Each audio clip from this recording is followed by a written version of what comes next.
Aleluia. Aplauda Jesus o mais alto que você puder.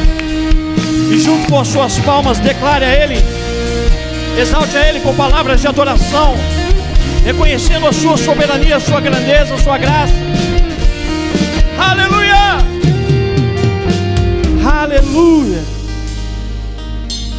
Glória a Jesus. Boa noite, queridos. Vocês estão com frio aí? Que até o boa noite está meio falho.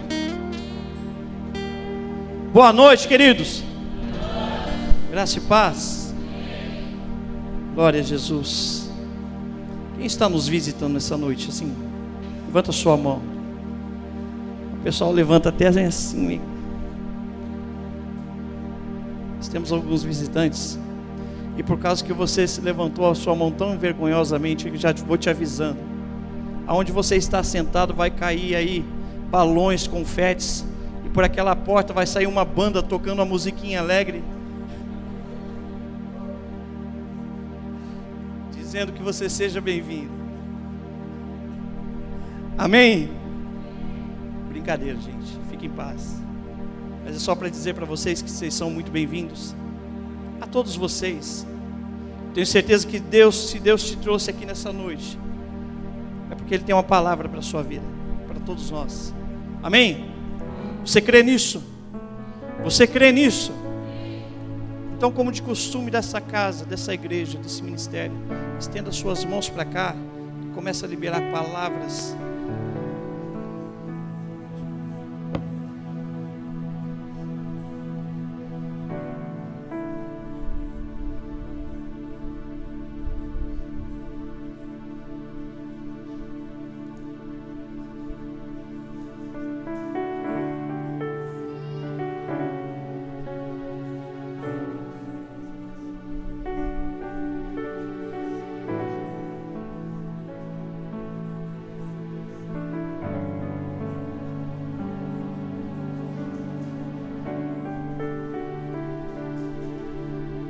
Amém? Abra sua Bíblia aí no livro de Atos. Atos capítulo 3. Glória a Jesus. Obrigado, pastor. Deu um pouco mais de espaço que eu sou meio inquieto aqui. Já estava sentindo um pouco limitado. Mas, glória a Deus.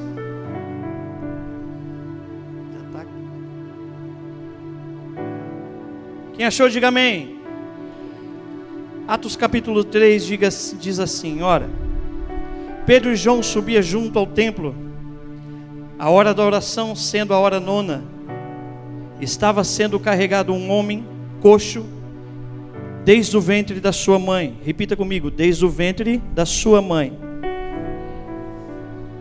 O qual diariamente punhava ou seria colocado à porta do templo, chamada Formosa, para pedir esmolas a todos que entrassem no templo. O qual, vendo Pedro e João entrando no templo, pediu esmolas. E Pedro, fixando os olhos nele com João, disse: olhe para nós. Repita de novo: olhe para nós. Eu sei que isso é maravilhoso se fazer, mas isso tem um sentido. Tudo aquilo que a gente pede uma atenção maior é porque tem um sentido significativo dentro daquilo que a gente vai ministrar. Tá ok? Então não fique com raiva quando eu pedir para você repetir alguma coisa. Eu prometo que eu vou parar por aqui. Tá bom? Mas já repetiram, aí eu não ouvi. Olhe para nós. E ele estava atento, esperando receber alguma coisa. Então Pedro disse: eu não tenho prata e nem ouro, mas o que eu tenho, isso te dou. Em nome de Jesus Cristo Nazareno, levanta e anda. Amém? Só até aqui por enquanto. Mantenha a sua Bíblia aberta nesse texto. Esse texto ele relata o momento em que João e Pedro estão indo ao templo fazer o seu devocional, ter um tempo de oração.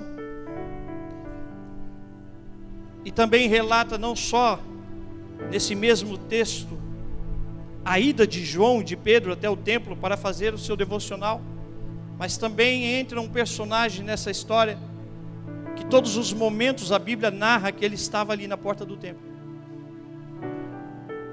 A Bíblia fala que diariamente, todos os dias, ele era carregado até a porta do templo, e ali ele permanecia pedindo esmolas. Importa deixar claro que esse coxo, ele não era um personagem como nós falamos anteriormente aqui, em uma ministração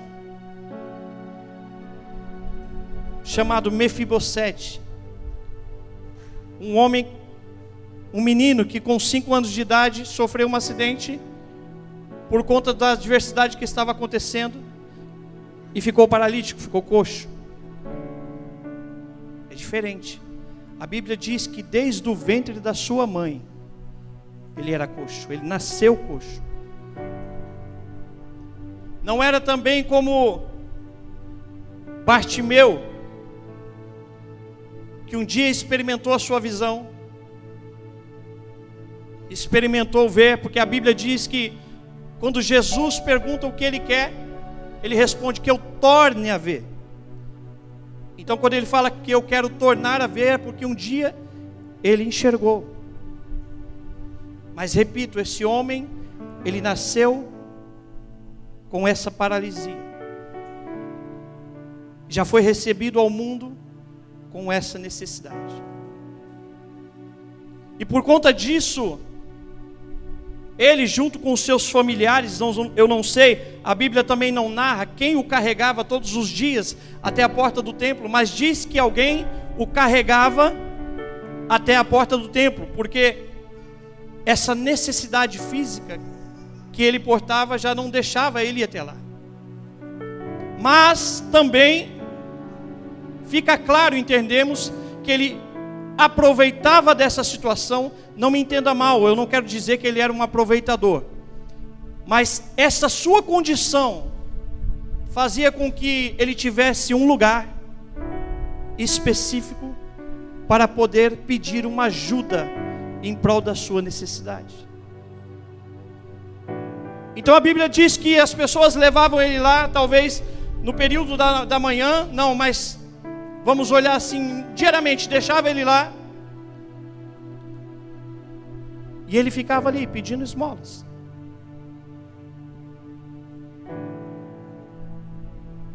O que eu acho interessante nessa história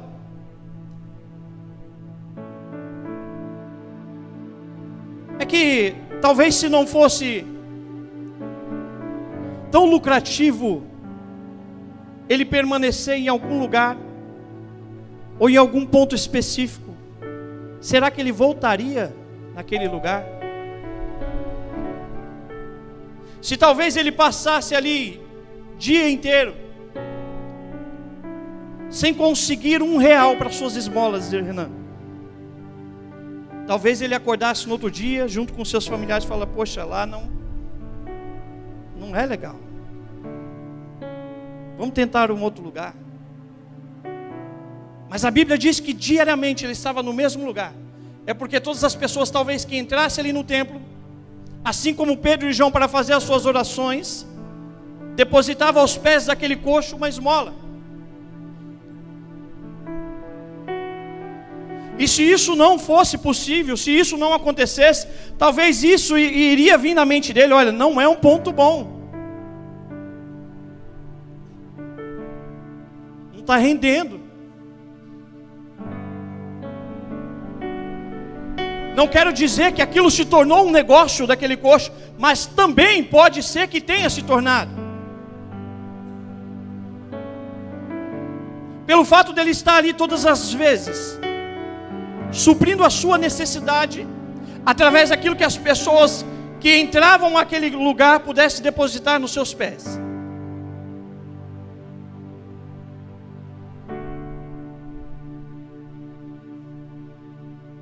E o decorrer da história nós vemos que quando Pedro e João chega até aquele certo ponto da entrada do templo, onde aquele coxo estava posicionado. Enxerga a situação daquele homem. E quando eles se aproximam dele, eles olham para Pedro e João como mais uma oportunidade chegando. A Bíblia diz que quando ele enxerga João e Pedro, talvez ele tenha o mesmo comportamento. Estende as suas mãos, como de comum, como natural, e pede a eles uma ajuda. E o que me acha interessante nesse texto é que Pedro, quando a Bíblia diz que ele fita os olhos naquele homem, na situação daquele homem, ele de primeiro, de costume, claro assim, de a pronta entrega, como dizer assim, ele não diz, olha, levanta e anda. Ele pede a atenção daquele homem para ele. Talvez a sua posição de coxo no chão, a sua postura de necessitado, faz com que talvez ele abaixe as suas cabeças e estenda a sua mão pedindo, como um ato de misericórdia, como um ato de clemência. E Pedro olha para aquela situação e olha assim, olha para mim, olhe para nós. E isso fez com que aquele coxo parasse e paralisasse a sua postura. E mesmo com as suas mãos estendidas, talvez ele tenha levantado os teus olhos e olhado para Pedro e João. Porque quando a Bíblia diz que quando ele olha para eles, mesmo assim ele ainda está com as suas mãos estendidas, com expectativa de receber algo.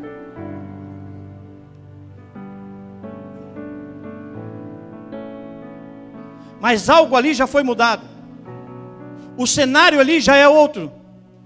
Ainda que você não consiga perceber ainda, o posicionamento daquele coxo já muda. Pela uma simples posição de uma pessoa que encontra com eles. Talvez por muitas das vezes aquele coxo só estender as suas mãos e fazer as suas petições, fazer com que as pessoas lançavam as suas mãos nas suas bolsas, nas suas carteiras, e desatendia o clamor daquele coxo. Mas algo fez com que tudo o cenário mudasse. Primeiramente, antes de atender aquilo que ele estava pedindo, Pedro olha para ele e fala assim, olha para nós.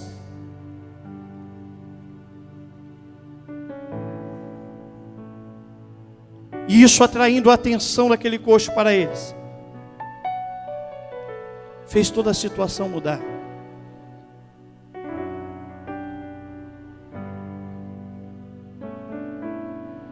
Porque muitas das vezes, queridos, quando nós estamos com a nossa visão limitada,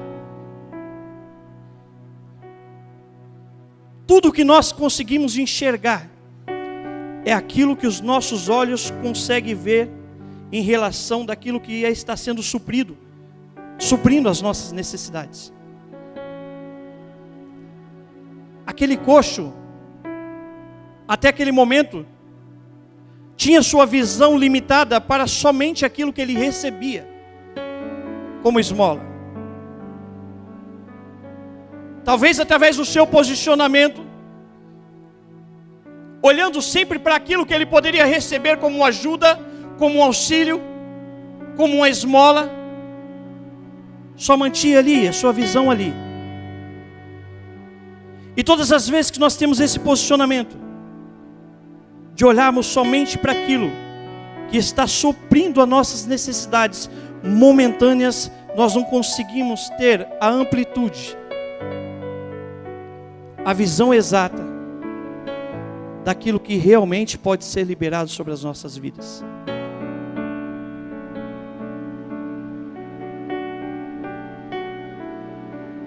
E talvez aquela postura, aquele posicionamento fez com que toda a sua vida ele olhasse e focasse somente aquilo que davam para ele, que atendia às suas necessidades, que atendia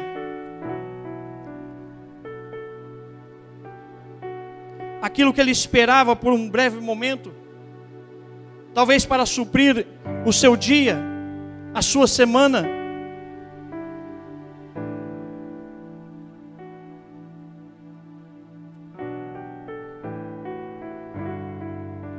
O que nós entendemos, o que eu consigo entender,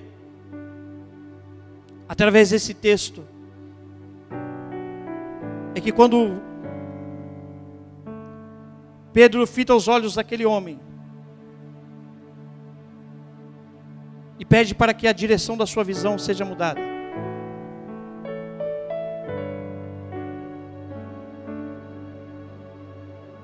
uma nova visão estava sendo ampliada ou sendo liberada sobre a vida de um homem.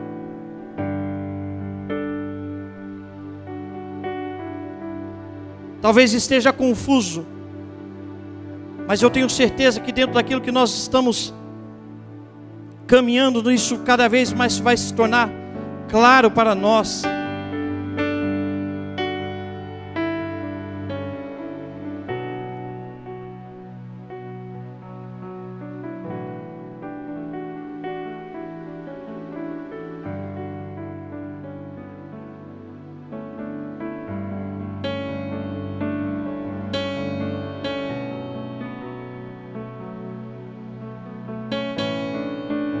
Tudo que Deus quer, em todos os instantes, em todo momento das nossas vidas, é fazer com que nós não perdemos a perspectiva correta, a direção exata da onde nós devemos focar.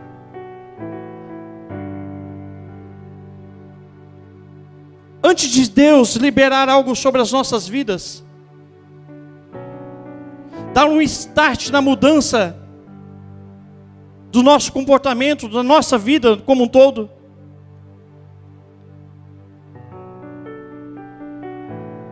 Ele muda o nosso comportamento, Ele muda o nosso posicionamento.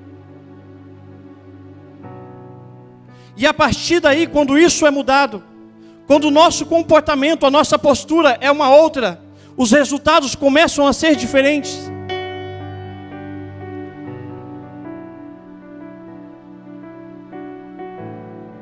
Começamos a enxergar de um parâmetro totalmente diferente, de uma ótica totalmente diferente,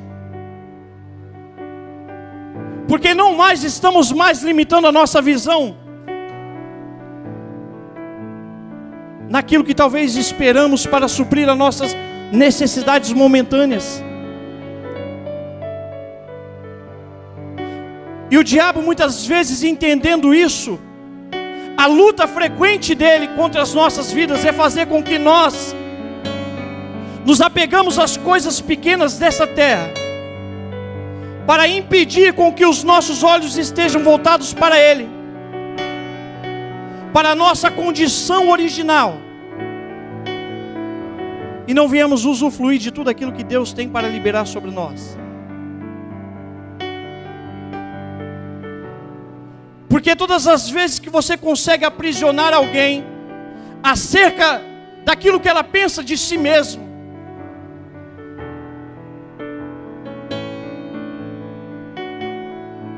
você acaba de fazer um ser humano totalmente limitado, apequenado, amedrontado.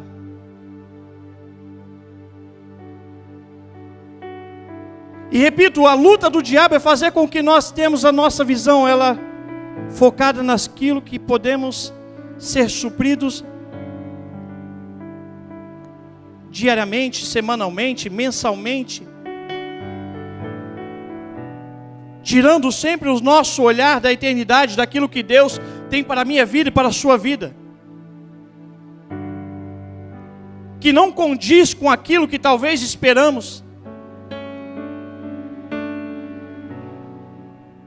Abra sua Bíblia aí no livro de Lucas, capítulo 13. Você vai entender um pouco mais daquilo que eu estou falando a você. acerca também desse texto, dessa história. Lucas 13.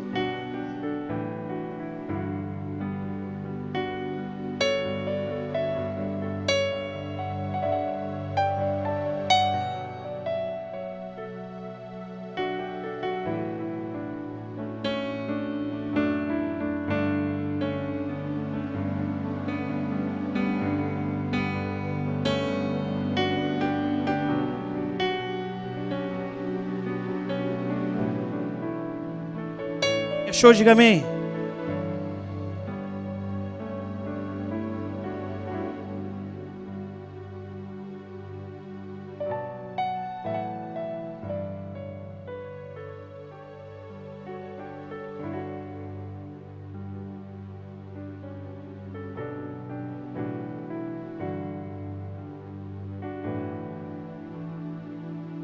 Lucas 13, versículo 11. Segura aí só um pouquinho.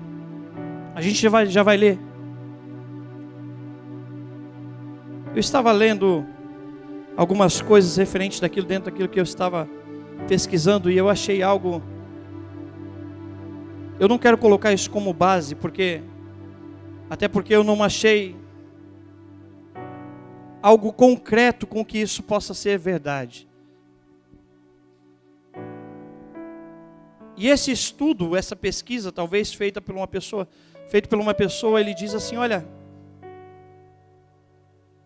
ele começa a dizer assim, você lembra do nome do primeiro homem dado, pelo primeiro ser humano dado pela Bíblia? Dado por Deus? Quem foi? Quem, gente? Adão.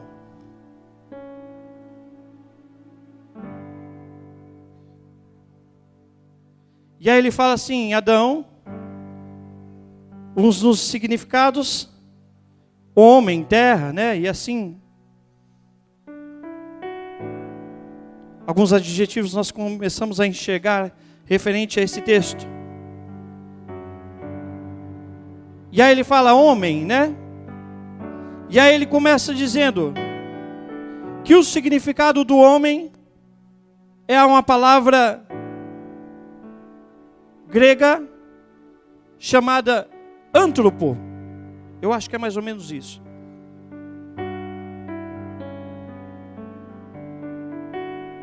Que um dos significados, ele diz, aquele que foi feito para olhar para cima. Eu não, repito gente, eu não estou colocando isso como base, porque dentro das minhas pesquisas eu não achei nada de concreto com que realmente isso pudesse ter esse tipo de significado. Mas achei um pouco interessante pelo significado dentro daquilo que Deus já estabeleceu o homem. O homem nunca foi criado para observar e viver presenciando, olhando, focando as coisas dessa terra. Mas está focado e ligado àquele o qual o criou, a sua origem. E uma base clara que eu acho para isso sim eu tenho base, e eu posso dizer para vocês, Colossenses 3, do 1 ao 2 diz, portanto, já ressuscitaste com Cristo, buscai as coisas de cima, onde Cristo está assentado, à destra de Deus, pensai nas coisas de cima, e não nas coisas dessa terra.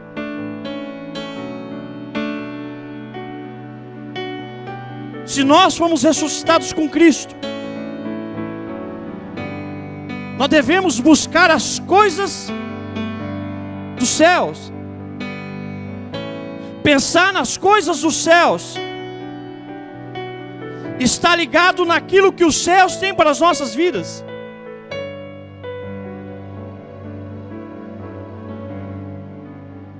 E de alguma forma, isso precisa sempre estar claro nas nossas vidas, para que em nenhum momento isso possa ser interrompido. Porque se de alguma forma ela for interrompida, a nossa visão, ela começa a ficar limitada daquilo que nós podemos enxergar. E a nossa esperança começa a estar focado dentro daquilo que as nossas mãos conseguem alcançar. Esse texto aqui que eu pedi para você ler, abra aí. Lucas 13:11. Eu pedi para vocês ler e abrir e nem abrir.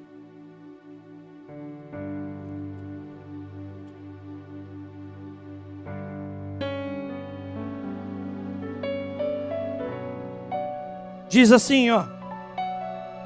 E eis que estava ali uma mulher que tinha um espírito de enfermidade. Fazia 18 anos que estava curvada. E não podia de modo algum se endireitar. A Bíblia fala que essa mulher, ela possuía um espírito de enfermidade. Que fazia ela ficar encurvada por 18 anos. Não era uma doença comum. Não era algo que saía no raio-x, na tomografia. Olha, eu fiz uma tomografia e a causa dessa doença é tal. Não aparecia. Não mostrava. A Bíblia é clara e diz que essa mulher, ela possuía um espírito de enfermidade. O diabo prendeu essa mulher no espiritual, que refletia no seu físico.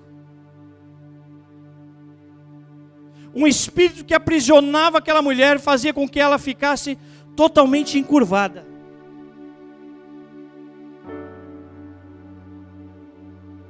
Você começa a perceber o tamanho da opressão que essa mulher vivia por 18 anos. Olha que interessante isso aqui. Diego, vamos fazer com o Diego está mais próximo. Não. Diego, fica mais encurvado. Não, fica de pé, fica melhor. Fica encurvado. Fica encurvado, Diego. Isso. Tenta olhar para cima, Diego.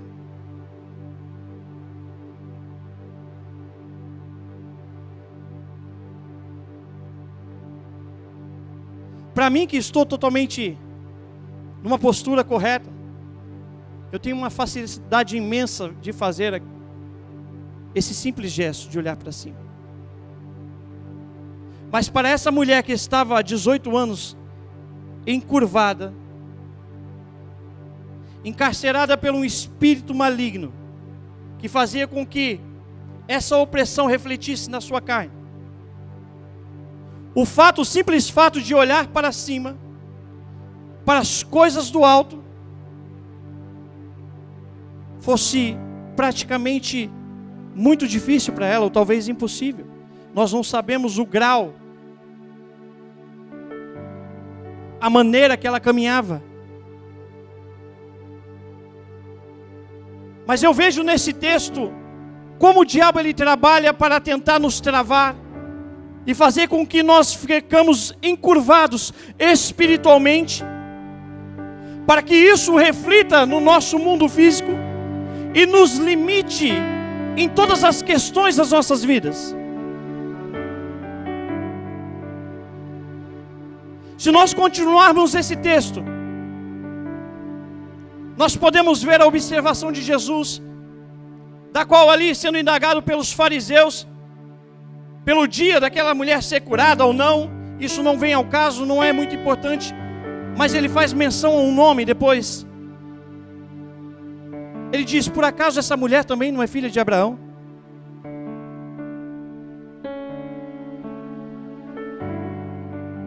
E olhando para esse simples nome, Abraão, citado por Jesus, eu começo a enxergar a mesma doença e a mesma cura relacionada com o nome de Abraão. E talvez você veja aquilo que eu estou falando e fale: poxa, mas como assim? A Bíblia de nenhum momento diz que Abraão andou encurvado. Mas pelo fato que nós estamos fazendo menção daquilo que o diabo fazia no mundo espiritual e refletia no mundo físico daquela mulher, nós encontramos através da vida de Abraão o mesmo posicionamento, a mesma postura.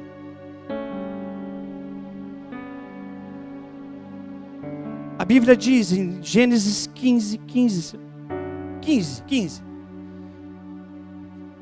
que Abraão certa vez estava dentro da sua tenda, cabisbaixo, triste.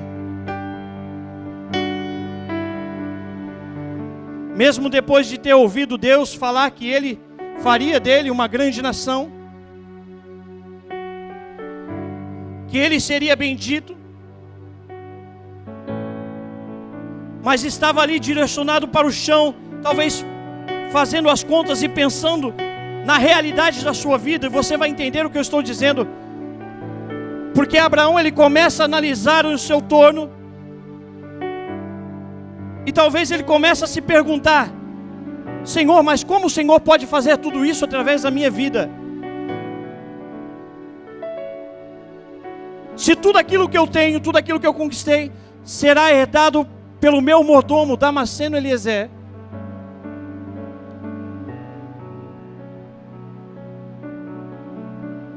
E Abraão começa a limitar aquilo que Deus tinha prometido a ele, por conta daquilo que ele estava enxergando acerca da sua realidade. Deus falou que faria dele uma grande nação, mas porém, quando ele olhava para a sua vida, só enxergava o seu mordomo. Ele não tinha filhos, não tinha herdeiros. Da onde sairia essa grande nação?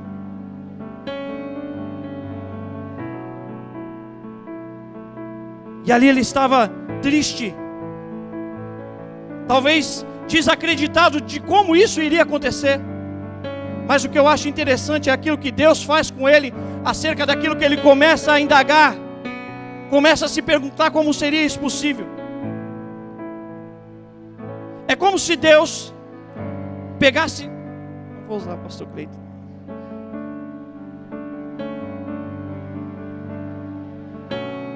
Se eu usar alguém, o Renan vai fazer figurinha. Deixa pra lá. Vem cá, Jesus, vem cá, vem cá. Se prepara, meu irmão, vai sair figurinha nossa. Senta aqui, você é Abraão, Jesus. Você tem que contracenar, você tem que fazer aquela cara, sabe, de triste, sabe, preocupado. Abraão malhava naquele tempo, você viu?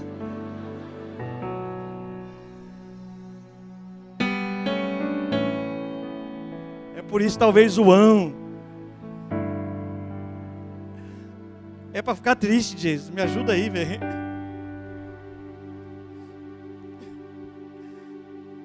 E aí ele ali indagando e se perguntando como isso seria possível.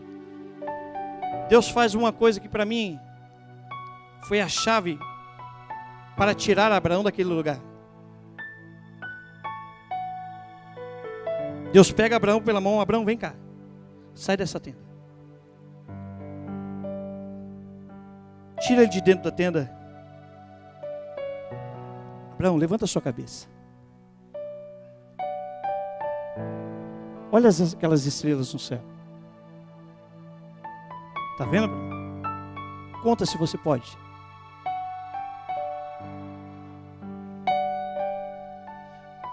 Já tem gente com câmera virada para nós. Né? Seja firme. E aí talvez Abraão começa a querer contar, porque os céus ali não é como nossos céus aqui em Carapicuíba, em Itapevi, Barueri, em São Paulo, que nós vemos uma estrela aqui, uma estrela lá, uma estrela lá. Quanto mais descampado, quanto mais deserto, o céu é mais estrelado. E talvez Abraão pega uma ponta, começa a contar algumas coisas, e Deus vê que ele não tem condições de contar. É como se Deus quisesse dizer a Abraão: Abraão, esse ato que eu fiz com você não tem a ver com quantas estrelas tem no céu, com quantas estrelas você consegue contar.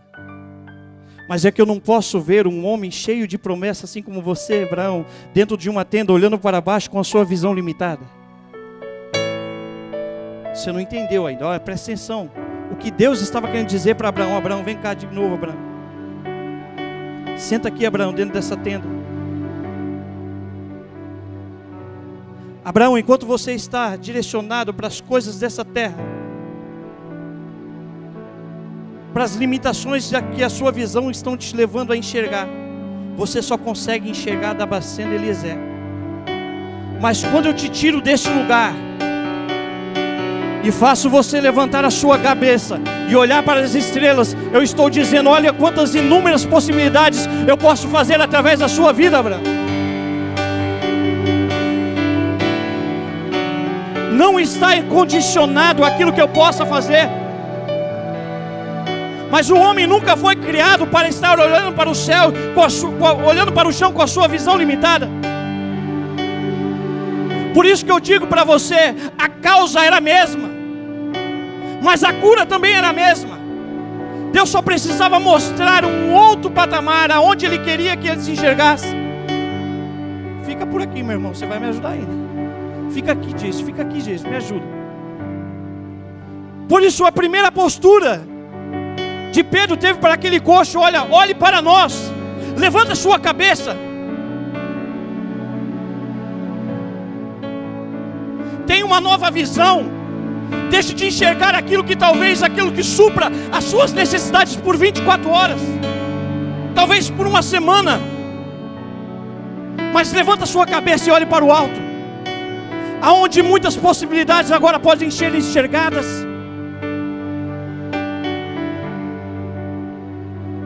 Antes do milagre se manifestar na vida daquele homem, a primeira coisa que Deus quis fazer na vida dele, através da vida de Pedro, é que ele pudesse ter uma nova visão, uma postura diferente, uma visão nova acerca de Deus.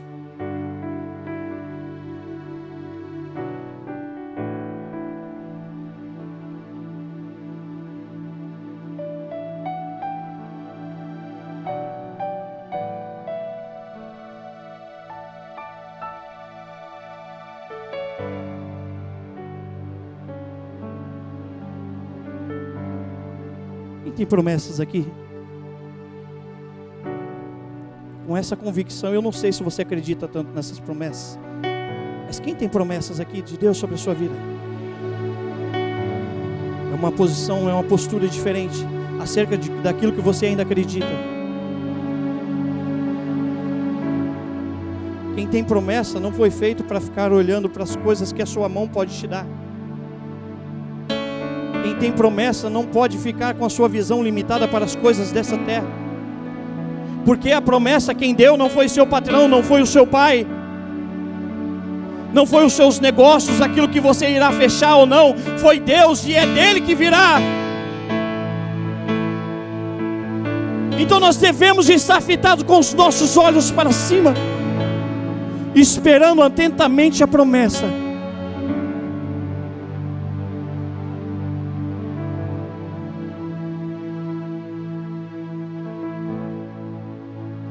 É esse tipo de comportamento que nós devemos ter, independente da situação que nós devemos enfrentar, independente da condição que você está atualmente, querido. Aquele que te prometeu, Ele é fiel, Ele irá cumprir sobre a sua vida tudo aquilo que Ele designou para você.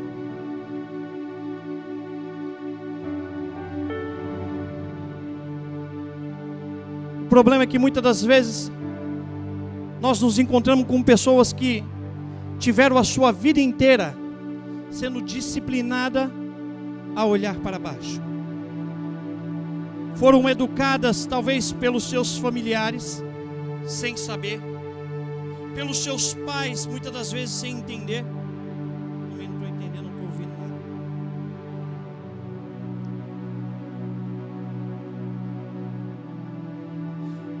Ele foi disciplinado a olhar para as coisas dessa terra. Fica aí, Abraão.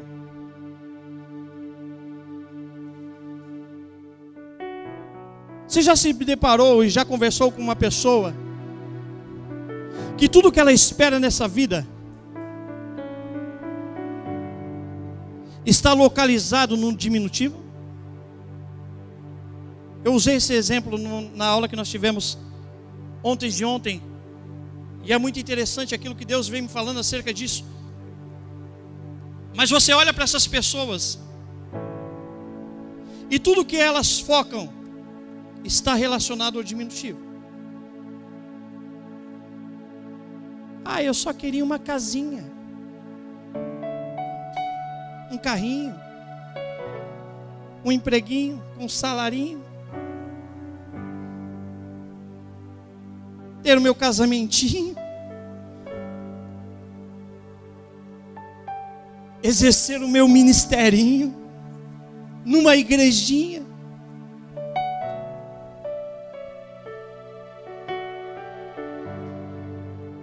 Você já pôde conversar com alguém assim? A visão dela já está limitada. É como se fosse a mesma visão daquele coxo colocado à porta do templo. Eu vou para a porta porque eu vou receber uma esmola. E o interessante, Renan, é que ele estava na porta do templo. Ele não ia lá para pedir uma oração. E nem muito menos tinha o interesse de ficar de pé e ser curado. Mas ele já ia com a sua mente programada. Eu vou para pedir uma esmola. Ele estava na porta do templo, velho.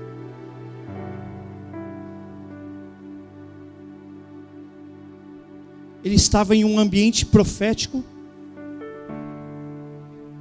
com uma definição errada. Estava no lugar certo, com uma mentalidade totalmente fora.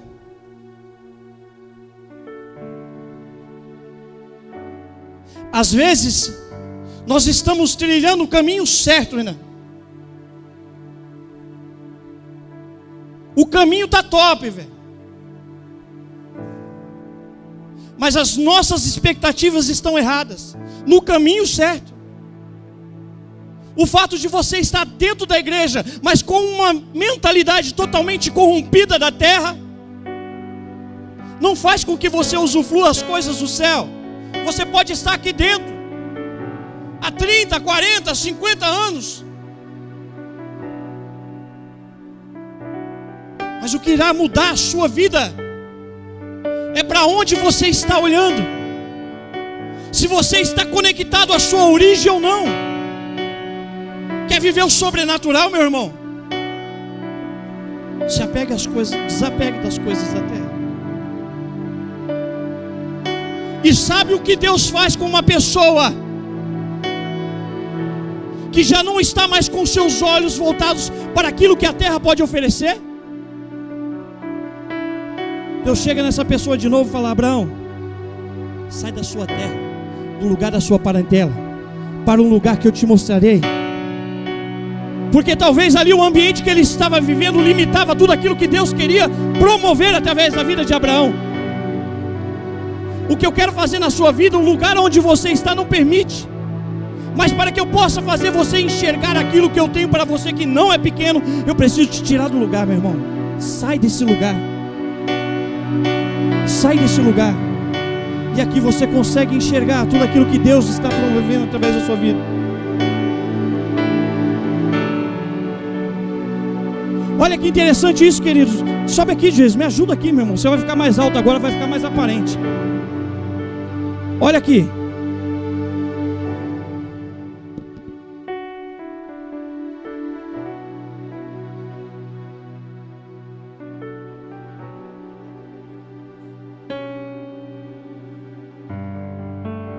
Vocês pensaram que eu vou fazer igual o pastor Cleito, né?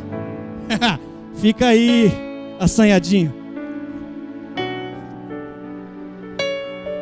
Mas eu tenho certeza que uma nota de R$20 não ia tirar aquele cego do lugar. Aquele coxo, meu Deus, entrou até o cego na mensagem.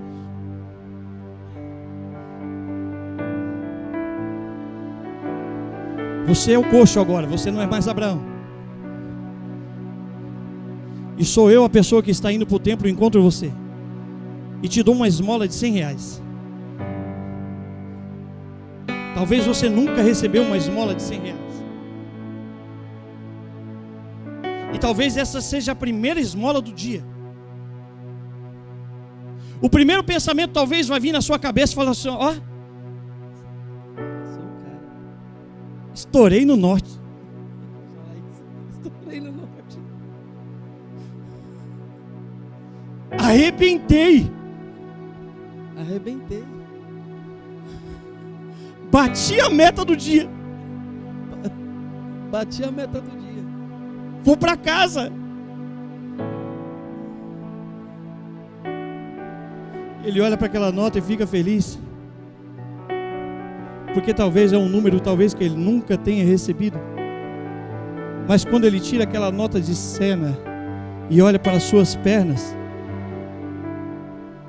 ele ainda é coxo.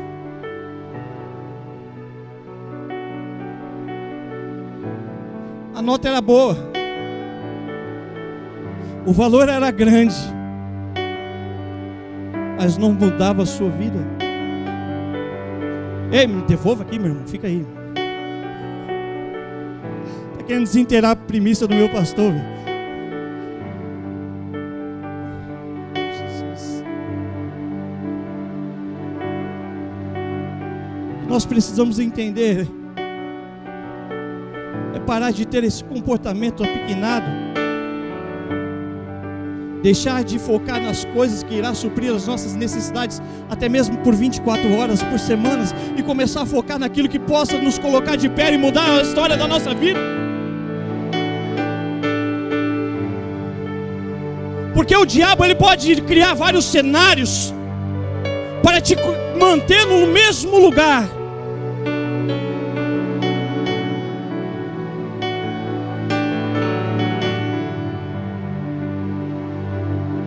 O diabo pode te oferecer algumas coisas que talvez você tenha o mesmo pensamento do coxo, fala assim: estourei,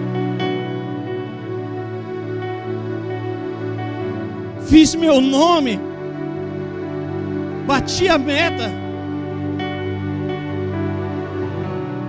estou vivendo, Mas mal sabemos que isso talvez é só para nos aprisionar naquele pequeno lugar. Fica aí, meu irmão. Se é para te manter aí, eu te dar um carro, fica aí. Se é para te promover no seu trabalho, fica aí. Se é para aumentar o seu salário, a sua renda, mas fica aí. E talvez a gente ali se apega àquilo e acha que é extraordinário, é o sobrenatural de Deus. A Bíblia diz que aquilo que os nossos olhos não viram, que não subiu ao coração do homem, é o que Deus tem preparado para a minha vida e para a sua vida. Não é aquilo que eu possa calcular, mas é muito mais além do que as coisas dessa terra possam nos oferecer. Por isso nós não podemos nos embriagar.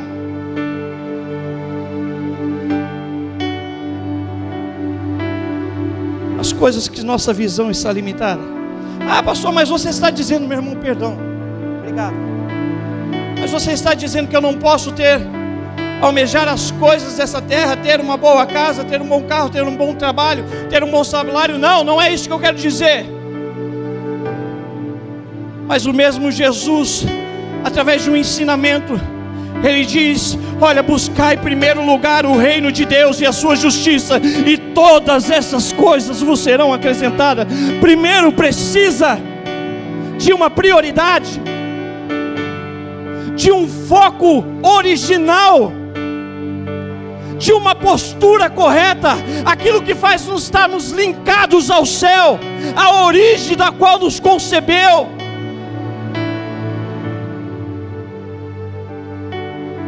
Deus tem muito mais para a sua vida, meu irmão.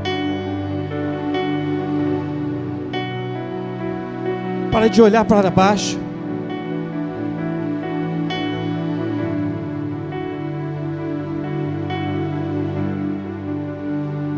Pare de olhar para as coisas que a terra possa te oferecer. 1 Timóteo 6,17 diz assim: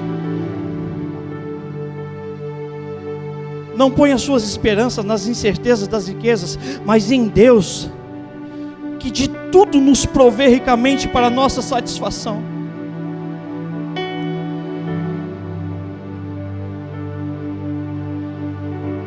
Que tipo de prova nós precisamos para entender que Ele tem muito mais para mim e para a sua vida?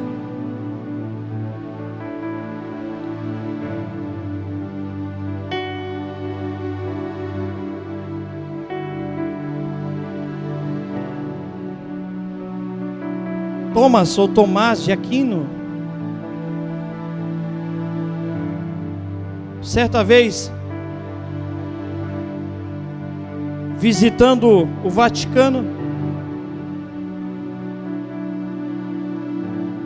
acompanhado pelo Papa da época,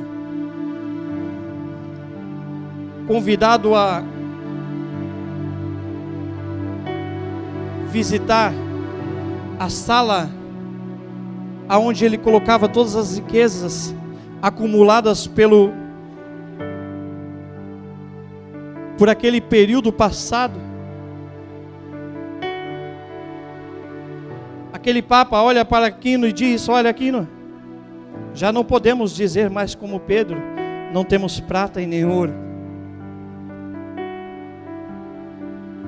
E Aquino olha para aquele Papa e diz: mas também não podemos mais dizer levanta e anda.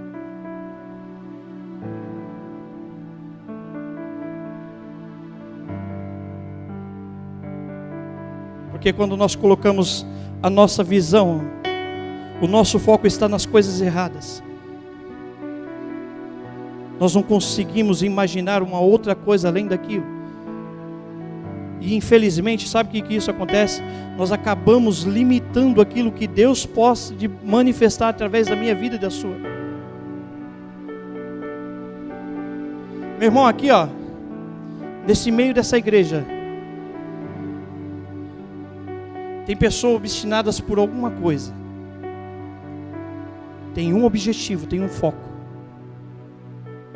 E esse foco estão fazendo pessoas a tirarem dias de jejum. Com um propósito, sabe de quê? Não é ver as coisas naturais acontecerem, não. Buscando as coisas sobrenaturais. Porque a Bíblia diz que nós não fazíamos só as obras que Jesus praticou, mas obras maiores.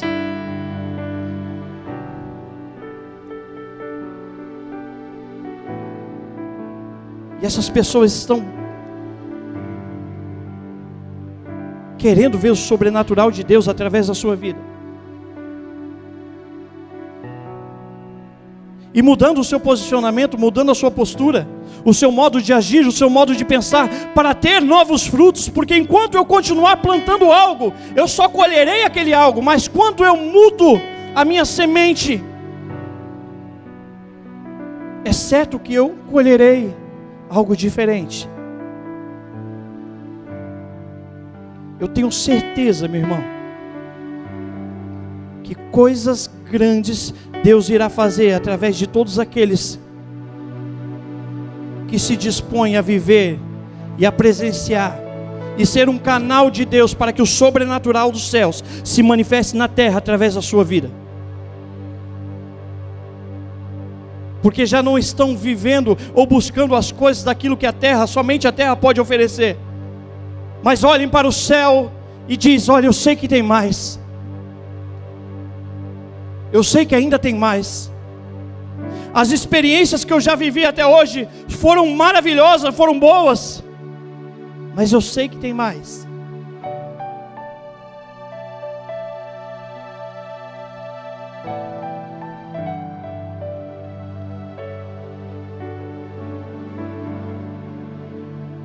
A nossa dependência, ela precisa sempre estar clara para nós. Uma coisa que precisa estar claro para mim e para você, meu querido, nessa noite, que precisar é muito diferente de depender. Eu preciso, mas não dependo. Eu preciso do meu emprego, mas não dependo.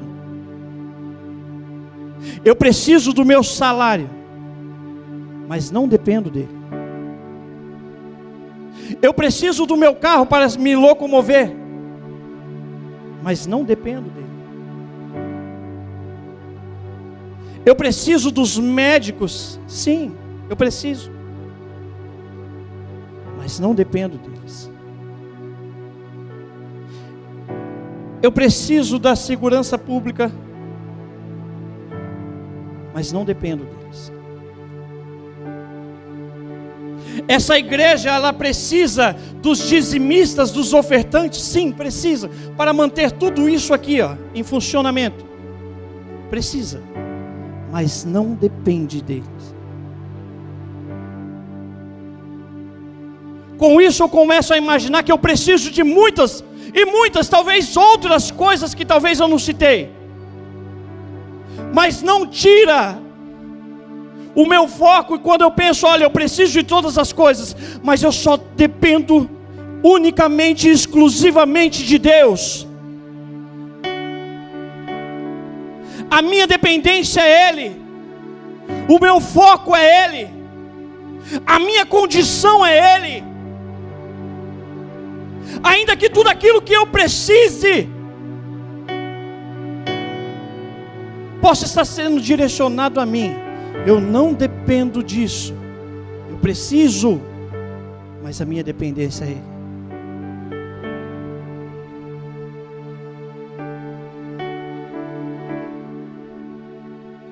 O simples fato de muitas das vezes não estar com as nossas visões voltada para um lugar incorreto faz toda a diferença na nossa vida. Porque o parâmetro de visão já é outro. A limitação talvez já não exista mais.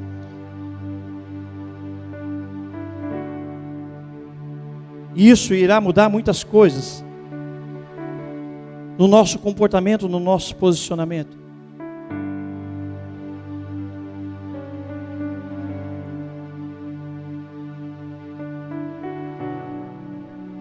Eu já citei algo aqui, mas importa dizer de novo algo muito interessante que eu observo na Bíblia. Quando o povo foi tirado do Egito e foi conduzido pelo deserto, muitos milagres eles viram ali, presenciaram ali. Talvez se eu der oportunidades aqui, muitos vão falar algumas coisas que talvez para você foi sobrenatural. Mas para mim existiu duas coisas ali sobrenaturais que faziam distinção de pessoas. O que é isso? Fazia uma separação de uns e outros. Uma delas era o sobrenatural do maná cair do céu e suprir a vida daquele povo. A outra era a nuvem que ditava quando Deus iria se movimentar ou quando Ele iria permanecer naquele lugar. A Bíblia diz que quando a nuvem se assentava sobre o acampamento, eles poderiam se organizar naquele lugar, porque Deus iria permanecer ali e era para eles permanecer ali. Mas quando a nuvem se levantasse, isso queria dizer que Deus iria partir. Então, ou seja, olha, arruma o acampamento, levanta o acampamento, vamos, porque a nuvem irá se movimentar. Era um direcionador. E quando eu falo que fazia essa divisão de pessoas, é porque todas as manhãs, quando algumas pessoas saíam das suas tendas, algumas delas tinham primeiramente a sua visão na sua mente: eu preciso colher o maná que Deus enviou.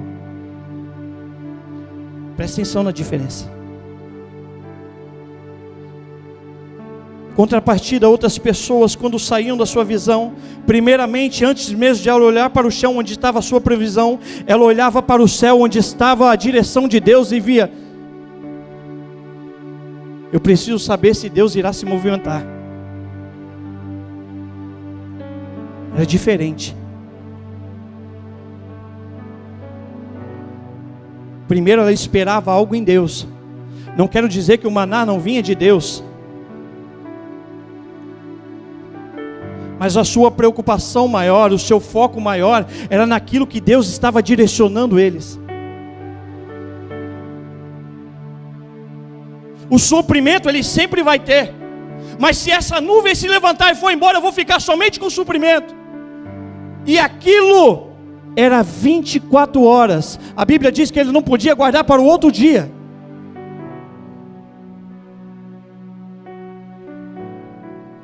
mais do que aquilo que irá suprir a minha necessidade por um período, por um tempo, ou talvez 24 horas. Eu preciso querer entender aquilo que Deus tem para a minha vida. Por isso eu sempre estou focado para cima, para as coisas que Ele estará me direcionando.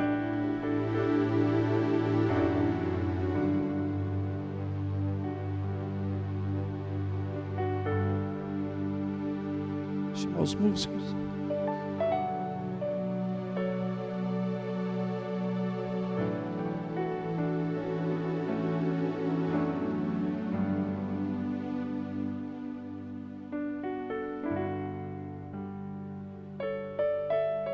Tudo irá mudar, querido.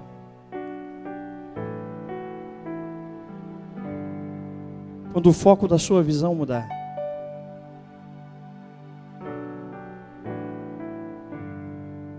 Talvez você esteja vivendo dias difíceis.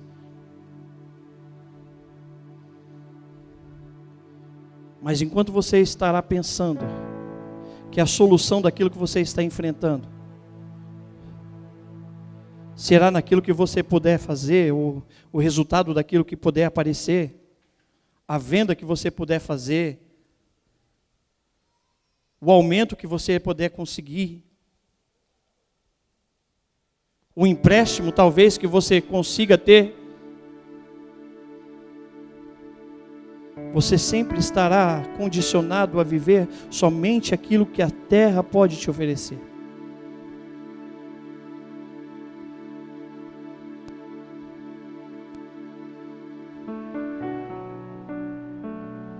Atos 3, versículo 8.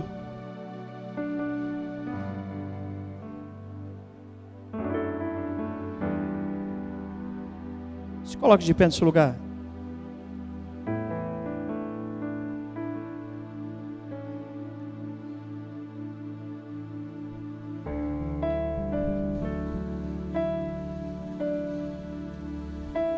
Atos 3, versículo 8 diz assim: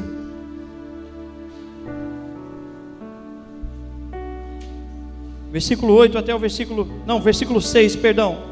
Melhor, até o versículo 6 até o versículo 8. Não tenho prata e nenhum ouro,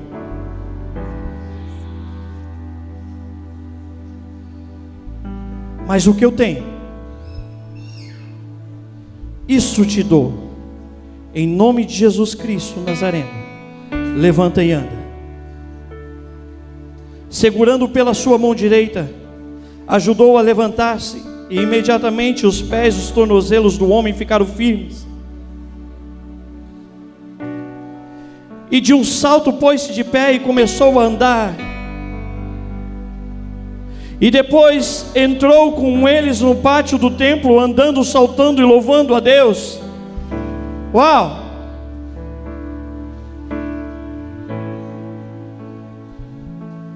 A Bíblia diz que quando aquele homem ele tem a sua visão mudada, e a cura se manifesta sobre a vida dele, ele se coloca de pé ali. A Bíblia diz que ele começa a saltar de alegria, e diz a Bíblia que ele vai correndo para a sua casa festejar a sua cura. Amém ou não amém, gente?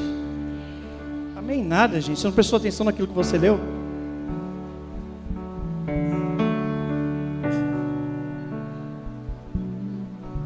A Bíblia diz que quando ele se coloca de pé, começa a saltar.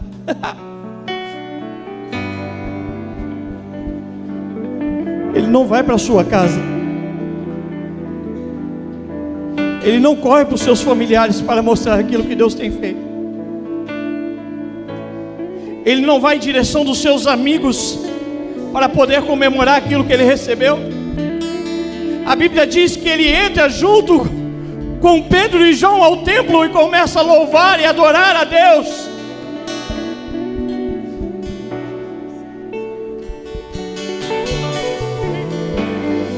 Sabe o que eu entendo com isso, meu irmão?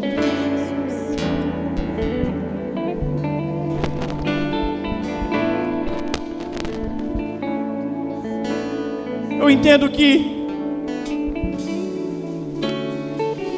quando eu percebo aquele que me condicionou,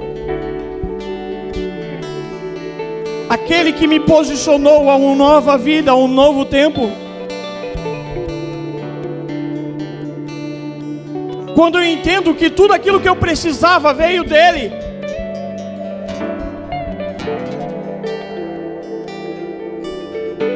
eu não consigo buscar em outro lugar. Eu não consigo comemorar através de outras coisas, festejar em outros lugares aonde Ele não esteja, porque eu começo a perceber que Ele é suficiente para a minha vida.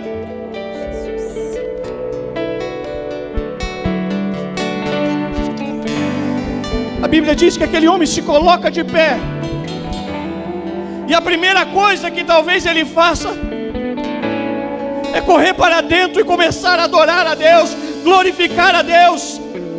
As esmolas já não importam mais, o suprimento 24 horas já não é desnecessário, porque através daquilo que Ele fez em mim, novas possibilidades foram abertas.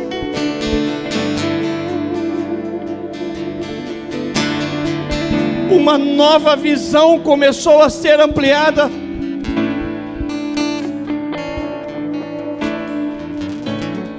Um novo posicionamento começou a ser experimentado.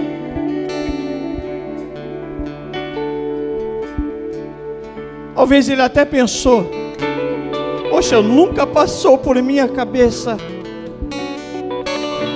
que eu pudesse experimentar algo tão grandioso, tão poderoso.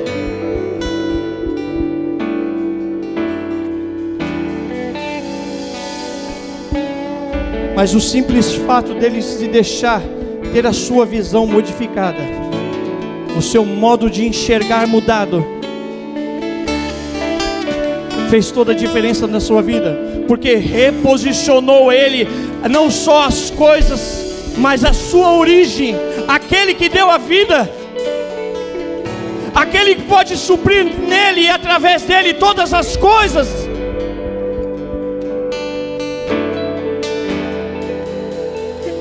Feche seus olhos, levanta suas mãos aos céus.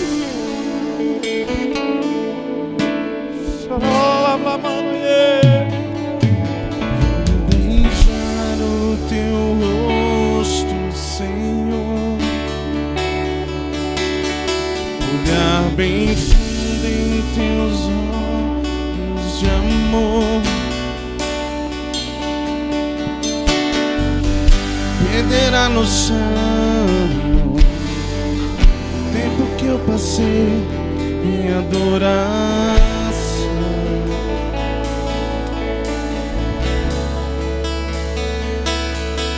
Vou beijar o teu rosto, Senhor, olhar bem fundo em teus olhos de amor,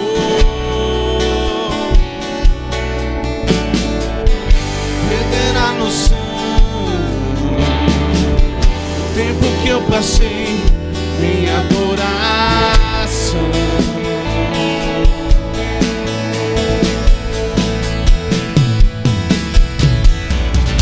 Jesus, meu tudo, Jesus, meu rei, és minha vida, minha alegria. Eu vou beber do vinho sobrenatural, quero transportar.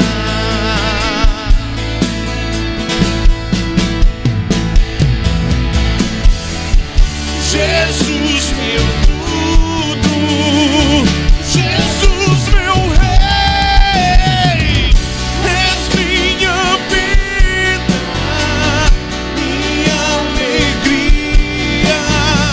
Eu vou beber do vinho sobrenatural, quero transbordar.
Pai, tudo nós que precisamos, tudo que nós queremos, Senhor,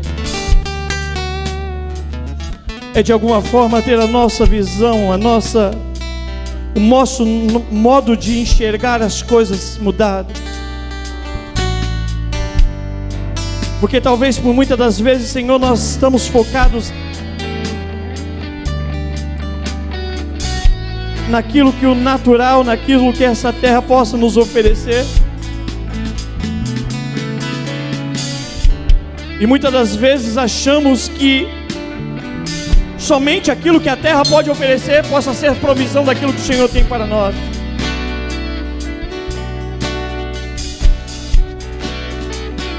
O fato é, Senhor, que muitas das vezes nós estamos enganados,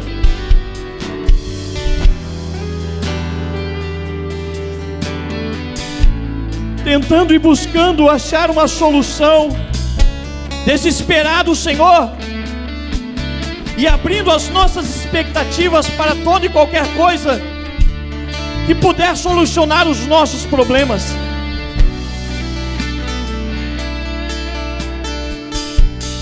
Mas com isso nós nos esquecemos, Senhor,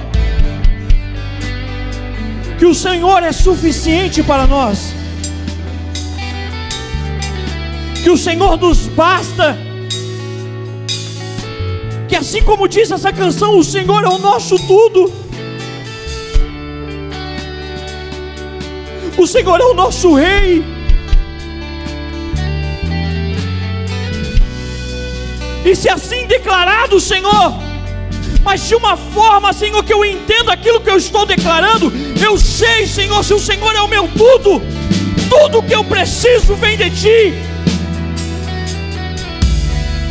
tudo que eu possa esperar ou necessitar, virá do Senhor.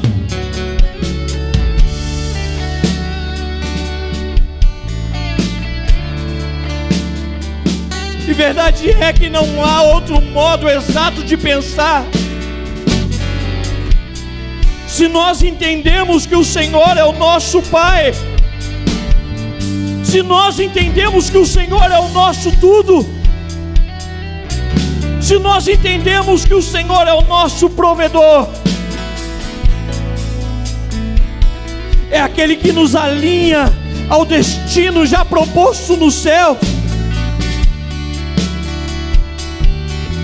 se nós entendemos que o Senhor é suficiente para todas as coisas relacionadas às nossas vidas, nós só temos uma expectativa a aderir.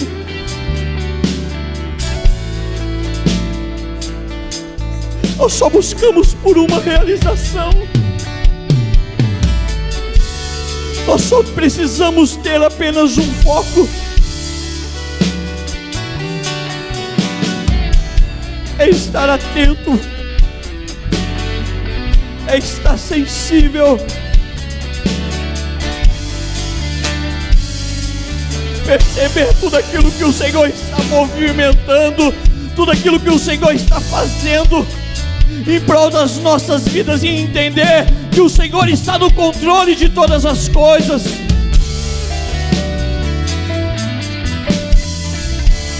E como um grande Pai de amor,